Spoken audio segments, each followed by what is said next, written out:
In the smog-laden streets of Victorian London, an enigmatic darkness cast its shadows over the bustling city. The year was 1895, and amidst the labyrinthine alleys and cobblestone paths lived the Coombes family. Among them, young Robert Coombes, just 13 years old, was a peculiar boy with an inscrutable demeanour. Robert was a bright lad, often lost in the world of books, his imagination soaring beyond the constraints of his humble existence. However, there was something unnerving about the boy, a brooding intensity that unsettled those around him. It was as if he concealed a deep, tumultuous secret within the recesses of his soul. One sweltering summer morning, a foul stench emanated from the Coombes' cramped, decaying house. Neighbours, inquisitive and alarmed, alerted the authorities, who arrived to a chilling sight. Inside, they discovered the lifeless body of Robert's mother, Emily Coombes, lying motionless on the floor. The brutal hand of death had claimed her, but there was no sign of forced entry or theft. Robert and his younger brother, Natty, were nowhere to be found. Fear and curiosity intertwined as the news spread through the narrow lanes of Whitechapel. The young Robert and his brother's inexplicable disappearance perplexed and disturbed the community. Days turned into weeks, and whispers of an insidious crime began to emerge. Finally, after an agonizing fortnight, the brothers returned to their home as if nothing had transpired. They spoke of an idyllic adventure, a journey to the seaside with a kindly uncle. But the air was thick with suspicion, and the police knew they could not be fooled. Upon intense questioning, the siblings' tales began to unravel, exposing a sinister reality. Under mounting pressure, Robert confessed to the gruesome truth. On a fateful summer night, driven by a tempestuous rage, Robert had taken his mother's life. The reasons were shrouded in ambiguity, for he spoke of an undisclosed violence that haunted his mind, a secret he would not disclose, even in the face of impending punishment.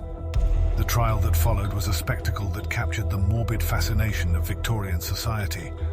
The courtroom was rife with onlookers, journalists, and the curious who came to witness the enigma of Robert Coombes. Some saw him as a cold-blooded murderer, while others ascribed his actions to a disturbed mind. The issue of whether a child of such tender years could be held accountable for such a heinous crime ignited passionate debates. In his defense, Robert's lawyers brought forth testimonies about the boy's troubled past. They painted a portrait of a young mind scarred by domestic violence and hardships beyond his years. His father, absent and estranged, offered little support, leaving the family to navigate their struggles alone. Despite the compelling arguments, the weight of the evidence against him was undeniable. The jury rendered a guilty verdict, and Robert Coombes, at just 13, faced the stern gaze of Lady Justice. The judge's sentence was stern and unyielding. Though he acknowledged the boy's troubled past, he proclaimed that the gravity of the crime warranted retribution. Robert was deemed responsible for his actions and was to be held accountable under the law. In the months that followed, Robert's fate rested in the hands of the legal system. His case garnered national attention, and public opinion on his culpability varied dramatically. Some saw him as a product of a cruel environment, while others saw him as a malevolent embodiment of evil. It was a time when the concepts of childhood and justice clashed in a maelstrom of confusion. Ultimately, Robert was sent to Broadmoor Hospital, a high-security psychiatric institution, instead of facing the gallows. There, he would be treated not as a criminal, but as a troubled soul in need of rehabilitation. His case marked a turning point in the Victorian legal system, sparking discussions about the treatment and understanding of juvenile offenders.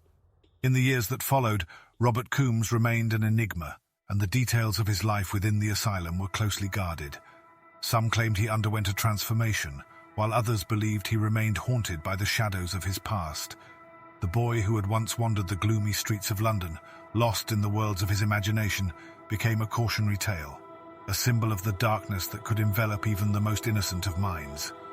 The truth behind his crime, his motivations, and the secrets he held remained forever veiled in obscurity, leaving the world to wonder about the tenebrous tale of Robert Coombes, the 13-year-old Victorian murderer.